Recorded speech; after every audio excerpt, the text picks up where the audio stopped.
Now we're briefly going to look at gynecologic procedures. We will talk about each of these in more detail in the sections which are more specific, but this is to give you a general overall feel. Starting out with gynecologic ultrasound.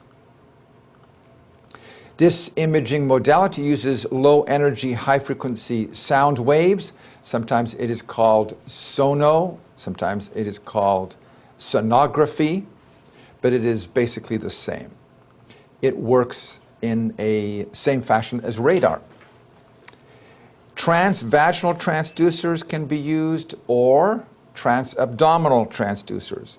The transvaginal transducers have advantages in that they produce high-resolution images irrespective of the abdominal wall thickness of the mother.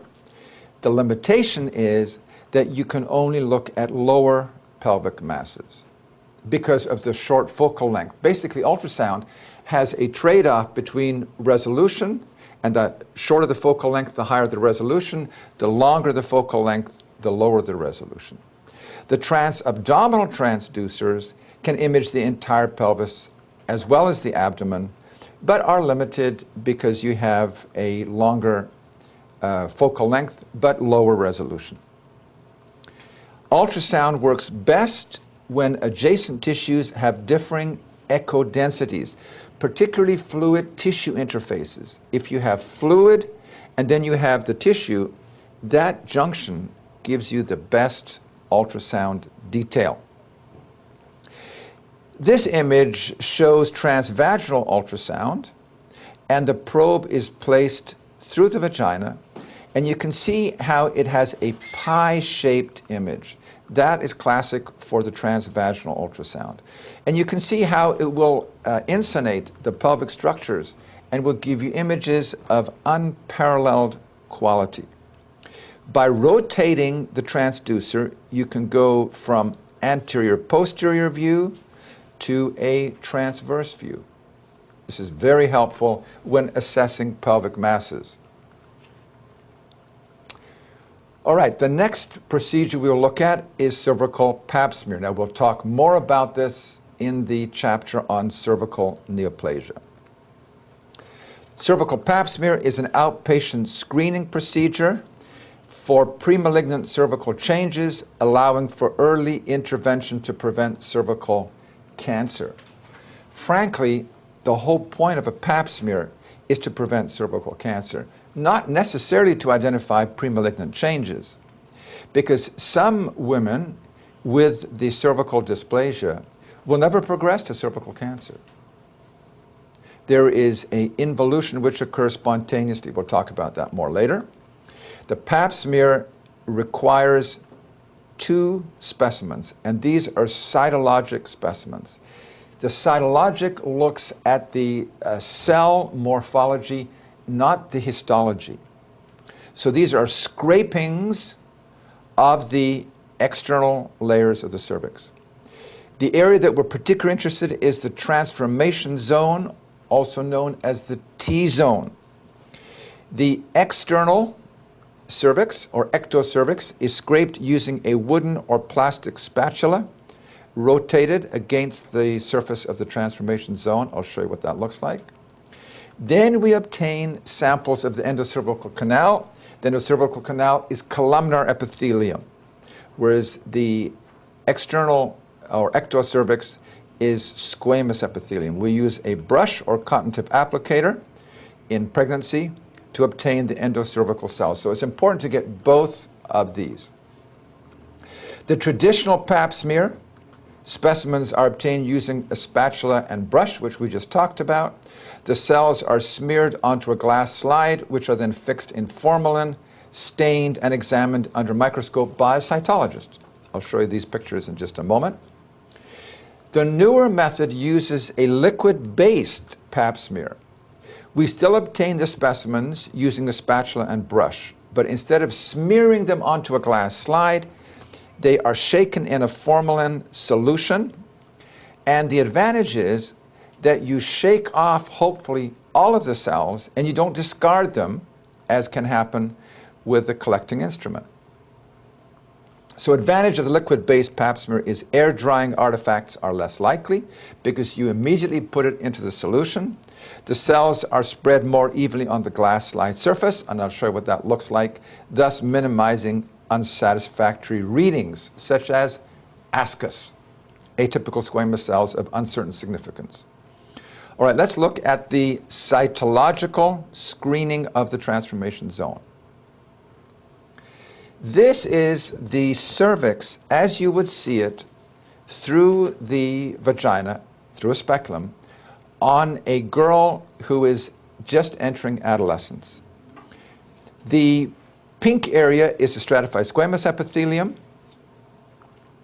The dark area is the endocervical canal, and the red area is columnar epithelium, which has been stretched out from the endocervical canal over the ectocervix. This area here, between the pink and the red, is called the squamocolumnar junction. And we will call this the old squamocolumnar junction because it's going to move from here to here. What will happen with exposure of the columnar epithelium to the acidic vagina of the estrogen-dominant adolescent girl, we're going to see a metaplasia of this columnar epithelium, and notice what happens. The squamocolumnar junction moves from here to here. Let me show you that again. It moves from the outer to the inner. This area between the two squamocolumnar junctions, the old and the new, is changed by metaplasia into squamous epithelium. Did you see that? Let me show it to you again. This area then, which is hatched, is what is called the transformation zone. And why is this important? Because 95% of cervical neoplasia and cancer develops on the transformation zone. When you do your pap smear, it is important, essential, that you sample the transformation zone. When you look with colposcopy, which we'll look at in just a moment, it is important to assess visually the transformation zone. So the old squamocolumnar junction, the new squamocolumnar junction. Here we have a picture of a cervix, and you can see the stratified squamous epithelium, which is here. And you can see here is the columnar epithelium, which is more of a reddish color. The transformation zone is around the edges here. All right, the two specimens. We use a spatula to obtain the ectocervical specimen. This is done the same way in pregnancy or in the non-pregnant. And here you can see with a sagittal view, we obtain the specimen by rotating the spatula. The endocervical specimen is obtained in the non-pregnant patient with a brush, and with the pregnant patient we're going to use a cotton tip applicator because we want to minimize the bleeding. You can see here is the new squamocolumnar junction. This is the stratified squamous of the ectocervix. This is the columnar epithelium of the endocervical canal. In the conventional pap smear, these are then smeared onto a glass slide like this, and then we will either put the glass slide into formalin or we will spray it with hairspray. Basically, we're fixing the specimen. We are wanting to avoid air drying. However, if you wait and if you don't spray right away, you can get air drying, and that's one of the limitations of the conventional pap smear. You can see here the red represents abnormal cells. We smear it onto the slide, but do all the cells come off? They may not, and we may actually throw abnormal cells into the garbage because we discard it with the specimen collector. So you have potentially a false negative pap smear. The other limitation of the conventional pap smear is as you smear, you can get cells which are on top of each other. And you can see on here, it's going to be very difficult to examine the morphology of the cells. Now, this is, of course, the worst looking specimen you could get, but it does highlight the limitations. The liquid-based pap smear is different. Instead of smearing onto a glass slide, you rinse the specimens into a preserving solution. And here is the brush, here is a spatula, here is endocervical specimen, and we rinse it into a preserving solution, like this. And the idea is that all of these cells will come off, and then they will be suspended and put evenly onto a glass slide. Notice the difference between the conventional pap smear and the liquid-based. You do not have these slides which are on top of each other.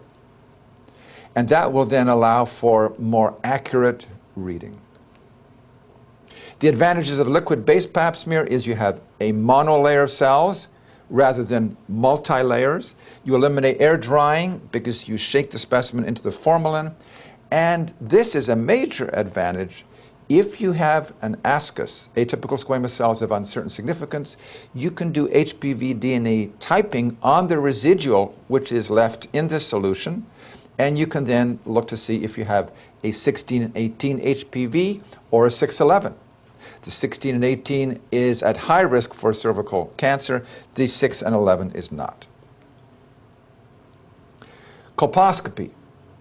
If you have an abnormal pap smear, which is atypical squamous cells of high risk, or if you have CIN, LSIL, HSIL, or cancer, you must do a colposcopy. A colposcopy is an outpatient office procedure which uses a binocular, that means you look with both eyes, short focal length instrument. It's like a pair of binoculars, but it's short focal length. It has a built-in light source which sends the light through the speculum, through the vagina, and we can look at the cervix. The exocervix is visually examined to localize areas of abnormal epithelium. Those abnormal areas include punctation, mosaicism, white epithelium abnormal vessels. We'll talk about that later on. And those will be then biopsied and sent to the pathologist for a histological assessment rather than a cytological. Okay, here we have a colposcope. You can see it's a binocular instrument. This is the light source. The patient is placed in stirrups, speculum is placed in the vagina, and now you can look in and visualize the surface of the ectocervix. The whole point is to look for these abnormal areas, a white epithelium, punctation, mosaicism, or abnormal vessels, and to do a biopsy. Here you can see the light source is coming through into the vagina, and we can view the cervix. So colpo is vagina, oscopy is looking in. We're looking into the vagina. When we look with the colposcope, we want to look to see, is the transformation zone with or without any lesions? This is the old squamous columnar junction, this is the new squamous columnar junction, and this is the area that we have an interest in. Firstly, does the squamous epithelium extend into the canal? And you can see here it doesn't. This is called a satisfactory colposcopy. The transformation zone epithelium does not enter into the endocervical canal. Now compare that with the next picture. Here you can see some stratified squamous epithelium. It's normal in appearance. There's no white epithelium, no mosaicism, no punctation, but it goes into the canal. And you don't know how far it goes into the canal. So we call this an unsatisfactory colposcopy. And we'll talk more about this later. Cone biopsy.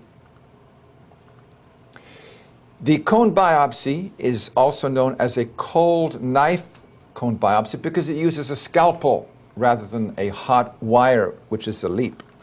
This is an outpatient surgical procedure performed in the operating room. So it's not done in the office under either local or general anesthesia.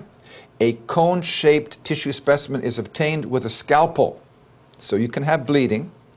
performed by a circumferential incision of the cervix with a wider diameter at the cervical os, narrowing as the endocervical canal is approached. Did you understand those words?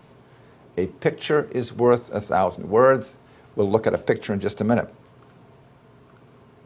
We can either do a wide, shallow cone, and you'll see this is done if the pap smear is worse than the colposcopically directed biopsy. If you don't know where the lesion came from, you basically excise the entire exocervix. Or you can do a narrow, deep cone if a lesion extends from the exocervix into the endocervical canal, and we send this then to the pathologist. Are there long-term risks? Yes, there are. We'll talk about that. Here you can see is the exocervix, and here is a lesion. Now they're not green, you understand that?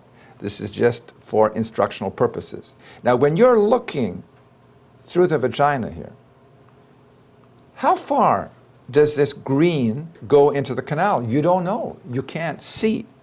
So what you will need to do is a cone biopsy.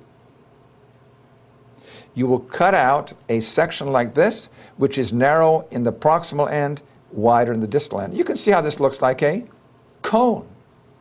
Ice cream cone, whatever you want to call it. Are there risks? Yes, we just talked about that. Incompetent cervix, if you cut out too much of the stroma, or failure in healing, we call that cervical stenosis, and this can cause secondary amenorrhea. We'll talk about that later on. LEAP. LEAP stands for Loop Electrosurgical Excision Procedure. This is done in association with colposcopy. An outpatient office procedure, not in the operating room, in the office, performed without anesthesia. A thin, low-voltage electrified wire loop cuts out abnormal cervical tissue identified with colposcopy. So you see these abnormal areas, and you can then resect them and send them to pathology using the LEAP. The advantage, when you see an abnormal area, you can confirm visually that the abnormal tissue is gone. And that is different from the cryotherapy, where you don't know if it's been removed because you freeze it. Then you can take the tissue specimen, send it for histological diagnosis, and the pathologist will tell you what is the nature of the lesion, did you get it all out, are the margins clear. Anytime you do a LEAP, you must do follow-up pap smears every 3 to 6 months for a couple of years before you can say that there's no recurrence. This is the instruments that you use. You can see they have wire loops of different sizes. An electrical current comes from this end down here and makes the loop hot. Then, like a cheese slicer, you can slice away the tissue and you can send it to pathology. You can see this is a shallow but a wide cone. Cryotherapy. Cryo means cold, and we are going to freeze the cervix. It's an outpatient office procedure performed without anesthesia.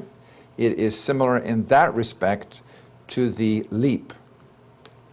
Liquid nitrogen or carbon dioxide circulates through the probe placed against the cervix. I'll show you what that looks like. And it lowers the temperature of the probe to 100 degrees below zero. Very, very cold. This freezes the tissue for 2 to 3 minutes and creates what is called an ice ball. You can then thaw it and then refreeze it for another 2 to 3 minutes. Or you could use a single freeze for 5 minutes. What do you think this does to the cervical tissue? It destroys it. That's the whole point. It causes it to die, and what will happen then in the next few weeks? A watery vaginal discharge as all of this is shedding off. Now, do you know that you've destroyed the tissue? You really don't know because you haven't taken it out. You're hoping that it will slough off. But the only way you can know for sure is you do repeat pap smears every 3 to 6 months for a couple of years, just like you did with the LEAP. Okay, this slide shows the sagittal view of the cervix and the vagina. Here's the vagina down here. This is the cervix. This is on one side, this is the other side, this is the cervical canal. And let's imagine that these brown areas here are the abnormal areas that we want to destroy. What we will do is to bring our probe and place it against the cervix. We will lower the temperature of this and create an ice ball. And what happens then is this area is going to freeze. Now you can see that what we want to do is to destroy this area, which hopefully it will, but you also will destroy some normal tissue as well. And that's just one of the limitations of the cryotherapy. It is an outpatient procedure, requires no anesthesia, and that's the advantage. But you've got to do follow-up pap smears. Okay, the next procedure we'll talk about is hysterectomy. This is a major surgery. This is inpatient procedure performed in the operating room under either regional or general anesthesia. It can be used for both diagnosis as well as therapy. We'll be talking about this in many different ways. The whole purpose of the hysterectomy is to remove the uterus or the hyster. Historically, women who were hysterical were thought to have a problem with the uterus, and the uterus is what caused their hysteria. We know that is no longer true. Hysterectomy. We're going to ectomize the hyster. Depending on the indications and the pelvic exam, the procedure can be either performed vaginally or abdominally. If a woman has had children, if there is some uterine prolapse, a vaginal hysterectomy can be done very nicely with less morbidity. Or abdominal procedure depending on what the purpose. If you're going to do a radical hysterectomy, you must do it abdominally. There's various kinds of hysterectomies that one can do. You can do a subtotal hysterectomy. And this is done when I was in China some years ago. Most commonly, a subtotal hysterectomy was done.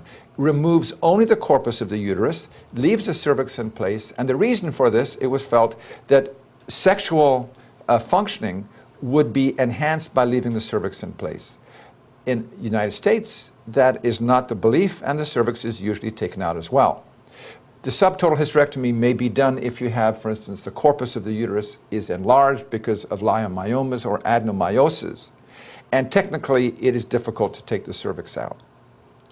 If you take out the corpus but leave the cervix in, the cervix doesn't know, of course, that the corpus has gone out and still is at risk for cervical cancer. So pap smears still will need to be done. A total hysterectomy, which is the most common procedure in the United States, removes both the corpus and the cervix of the uterus. If you remove the cervix, there is obviously no risk of cervical cancer, so no pap smears need to be done if this was done for benign purposes. Now, if you take out the cervix or do a total hysterectomy for cervical cancer, that's a different story. A radical hysterectomy is where you take out not only the corpus of the uterus and the cervix, but also you remove the broad ligament. This would be done if you are concerned about metastasis to the pelvic lymph nodes with cervical cancer.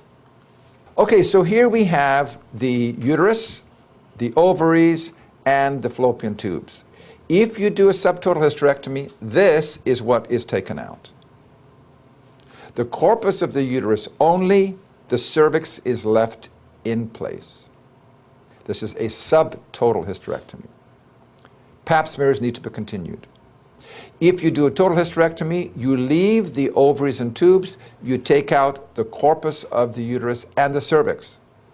You can see you have to close the vagina then, because you have no cervix, which is distal to it. If we do a unilateral salpingo-oophorectomy, we will remove the tube and ovary on one side only. If we do a bilateral salpingo-oophorectomy, we will take out both tubes and ovaries and leave the uterus and cervix in place. This is rarely done unless there are significant adhesions and in vitro fertilization is going to be performed. If we do a total abdominal hysterectomy, bilateral salpingo-oophorectomy, and this is done with all endometrial carcinomas, what we will do is both tubes and ovaries, the corpus of the uterus, and the cervix. And this is total abdominal hysterectomy, bilateral salpingo-oophorectomy, and this can be abbreviated to TAH-BSO. You'll hear me talking about that as we go through the chapters. Hysteroscopy is looking inside the uterus. Oscopy, looking in, hyster, uterus. This is an outpatient procedure performed in the operating room typically under either local, intravenous, or general anesthesia. You can use it for both diagnosis and therapy. A fiber optic scope is placed through the previously dilated cervix, and you directly visualize the endometrial cavity. A clear, high molecular weight dextran viscous fluid is infused through the side ports of the scope to distend the uterine cavity, allowing visualization. Otherwise, the walls of the uterus will come together and you won't be able to see anything. So we use a dextran, which we will place into the uterus. Other side ports can be used to place instruments, to biopsy lesions, resect submucous leiomyomas, polyps, or uterine septa, and we'll see how this is done later on. This is a hysteroscope.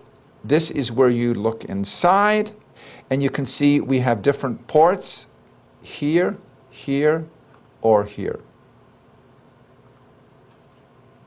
So this is placed through the cervix into the uterine cavity. You can put this into a TV monitor so more than one person can look at it, and you can do a variety of different procedures. Hysteroscopy. You can see how the uterine cavity is distended with a dextran, and then you can use a loop electrode to obtain a biopsy or to resect submucous leiomyomas, and I'll show you some video of that later on. Laparoscopy, oscopy, is looking into the abdominal pelvic cavity.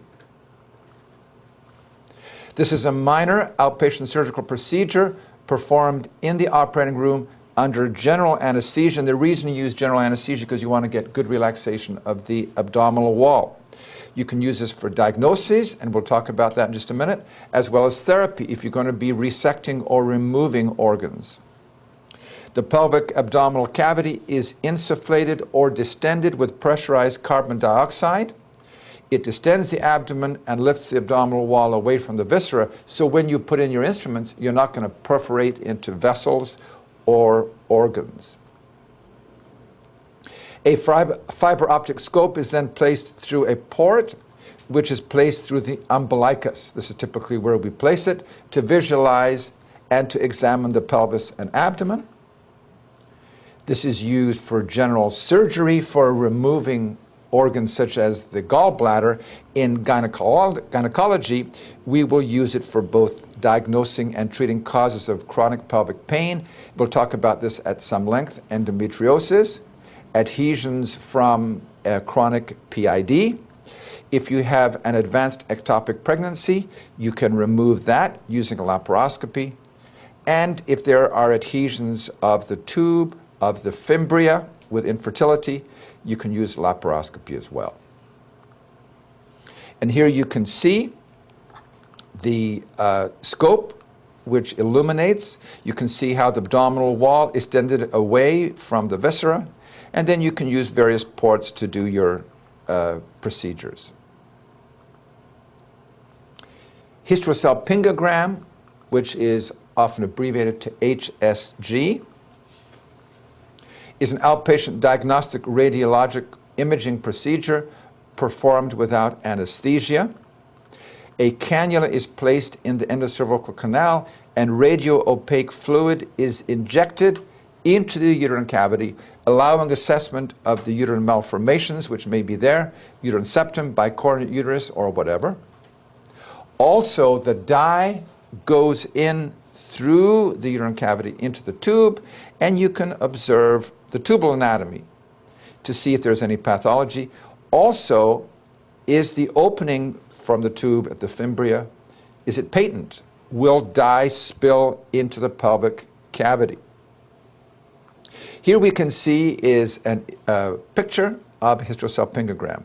Here the device is placed in the endocervical canal, and we put in the dye. You can see we have a nice triangular shaped uterine cavity. Now what happens? This goes through the proximal tube, through the distal tube, and it spills into the peritoneal cavity. This is a normal appearing tube. I like it. How about the other side? You can see this side fills, but the dye does not spill because the distal end of the tube is occluded. Here we have an abnormal tube. So we can assess the uterine cavity, we can assess the proximal, the distal tube. And here is a nice triangular shaped uterine cavity. You can see there is a very thin proximal tube on both sides, and here you can see the distal tube and the spillage which goes into the cavity, pelvic cavity. And that's normal. This is a normal hysterosalpingogram. Dilation and curettage. This is done for procedures which want to either diagnose or, actually most of them are diagnostic procedures. This is an outpatient surgical procedure performed under anesthesia. It can be either local, intravenous, or general anesthesia, and it is done in the operating room because it can be painful. The cervix is dilated with cervical dilators prior to introduction of the curette. I'll show you that in a minute. The curette is used to scrape the endometrium to obtain larger amounts of endometrial tissue than you would get with an endometrial biopsy. You send the tissue to pathology for assessment for histology. Is it abnormal or normal? This is metal dilators. This is done for a minimal procedure. This is done if you want to dilate the cervix more.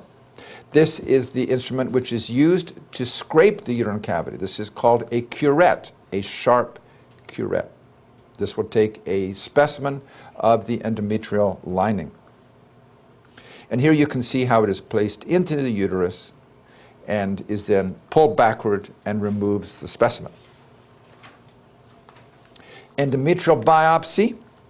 This is an outpatient office procedure. And this is often performed either without anesthesia or with topical anesthesia placed on the cervix. It is a diagnostic test looking at the histology of endometrial lesions. The most common reason for this is postmenopausal bleeding. We'll talk about that later. You want to identify the direction of the cervical canal with a uterine sound, and you've identified where the uterine cavity is. And this then will help you as you place your cannula.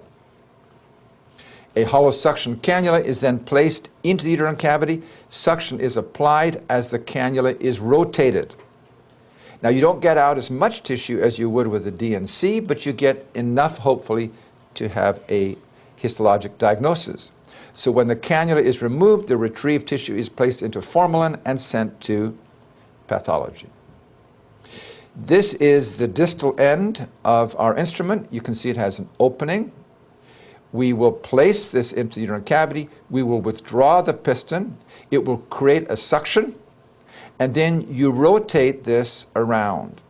As the suction is created, it will aspirate into the hollow tube, hopefully endometrial tissue.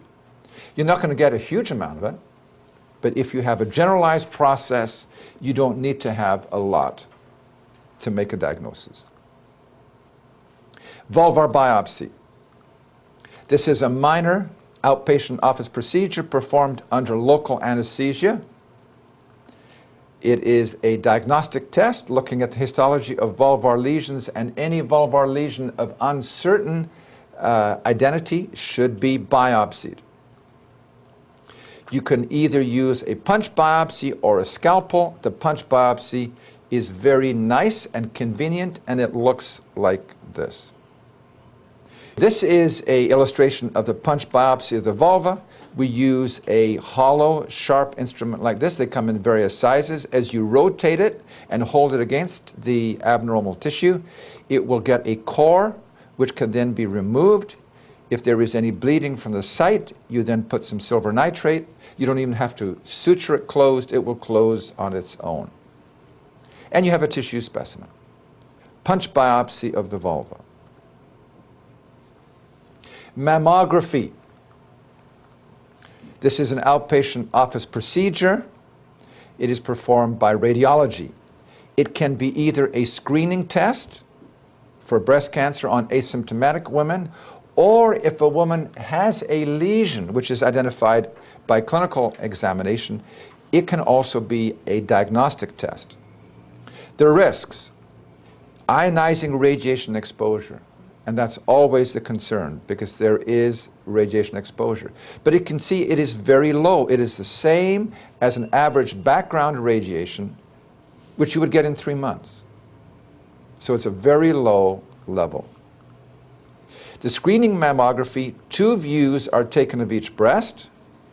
There is the craniocaudal and lateral views, and I'll show you what that looks like in just a minute. So only 2 views for screening. This is asymptomatic women who meet the criteria. If it is an indicated mammography, you may take many images, depending on what you're looking for, some under higher magnification to better visualize the target area, and the radiologist will often use a magnifying glass to better assess for any calcifications, for any abnormal areas, particularly when you're comparing previous and new images. This is done if you have a breast mass, nipple discharge, abnormal screening mammogram. The recommendations of the American Cancer Society for screening mammography is: initial study, age 34, if risk factors such as breast cancer in a first-degree relative, a family history of BRCA gene. Routine screening should be done annually, starting at age 40. And those are the American Cancer Society recommendations as of 2006. Here you can see a woman who is having a mammogram done. She places her breast on this instrument, which then compresses it. The purpose of the compression is to get the tissue as thin as possible so you get maximal penetration by your beam. I went when my wife had her last mammogram, and I put my arm in to see how much compression there is, and it is a significant compression.